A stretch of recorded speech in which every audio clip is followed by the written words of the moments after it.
I remember certain parks in my neighborhood, they didn't allow us to play soccer. We'll go try to play on the outfields of baseball fields, and you'll have police officers, stop us and, kick us off the field and say it's only for baseball. They'll lock the tennis courts, although there were no nets on the tennis courts. So we'll have to climb fences, pull fences back, crawl under just to play. But as I grew older and grew up, I started, meeting other guys that were just like me, seeking to play with guys that look like us, as opposed to being that outcast and being the only black on the team. If we want to talk about where change is going to happen, you've got to start at the bottom. And here in this country, that's starting with youth soccer, right? We are behind the 8 ball here compared to the rest of the world. But the real problem we have with finding talent here is it's very much a pay-to-play game in this country. Low visibility for soccer kind of translated to low visibility within the black community as well. I think back to 2020 and everything that went on that summer, around the murders of Ahmaud Arbery and George Floyd and Breonna Taylor, and I see MLS's reaction to that, and Black Players for Change, their role in that, and it's pretty amazing. The moment at the MLS's back tournament in Orlando and the demonstration at the beginning of the opening match was quite phenomenal. It took courage. Colin Kaepernick made a protest and was penalized for it, punished for it, and still suffers for it to today. I remember tuning into the MLS's back tournament and that first game seeing, both teams and the coaching staff in Black Lives Matter shirts and taking a knee and raising a fist in the air. And it was a very poignant moment and a very important moment. That was probably the most powerful scene I've seen on a soccer field. I've been watching this sport for a long time. That was a powerful moment. Black Players for Change was such a important development in U.S. soccer, not just MLS. The athletes coming together and making themselves visible, right? Where so many times black people are invisible. That was super influential, right? And that kind of commanded people outside of the sport to see soccer. But I want to focus the attention on the actions of the black players, right? Because but for the organization of the current black players and also former players who are black, like myself, demanding action from MLS, it wouldn't have happened. I think the creation of Black Players for Change has impacted the soccer culture for the better. First of all, it has created a more concerted and intentional effort from a number of stakeholders to be mindful and pay attention of a wider demographic that is participating in our game, that is leading a lot of efforts, that is contributing to the rich talent and culture around our game. The state of the black athlete in MLS is one in which we feel confident to express ourselves, both on the field, off the field. We are united in supporting each other.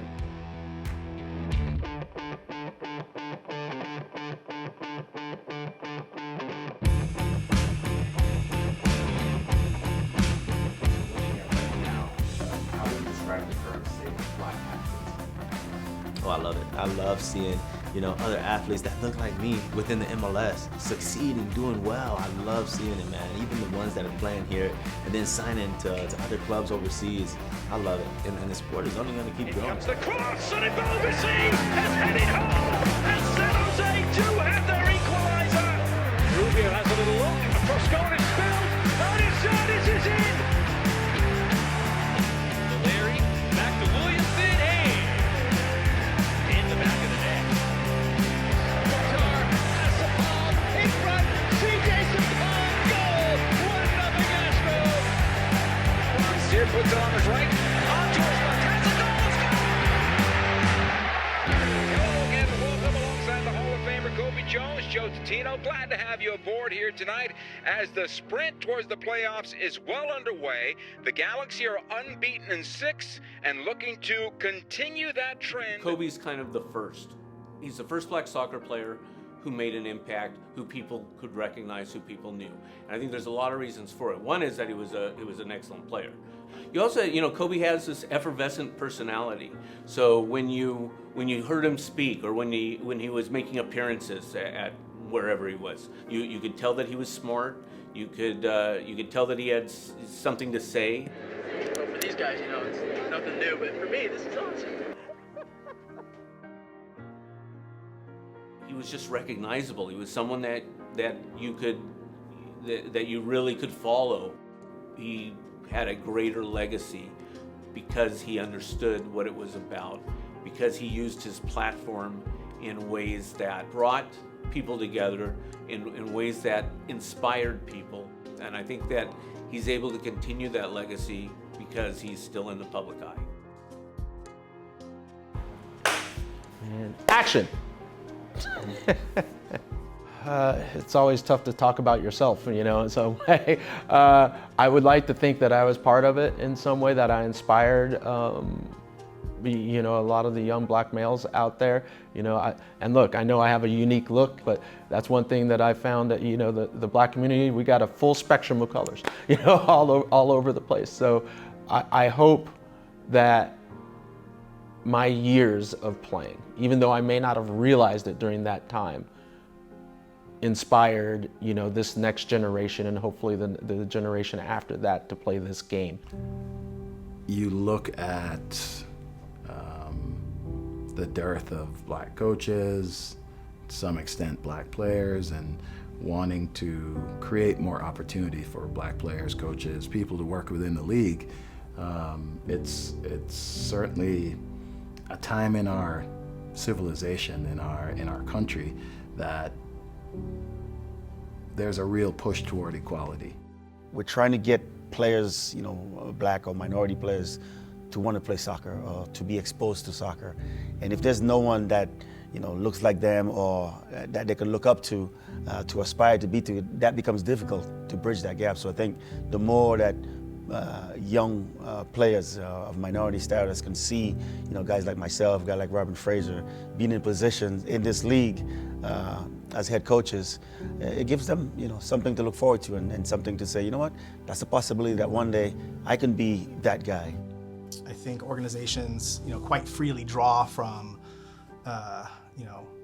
white or non-black, non-brown players to fill spaces.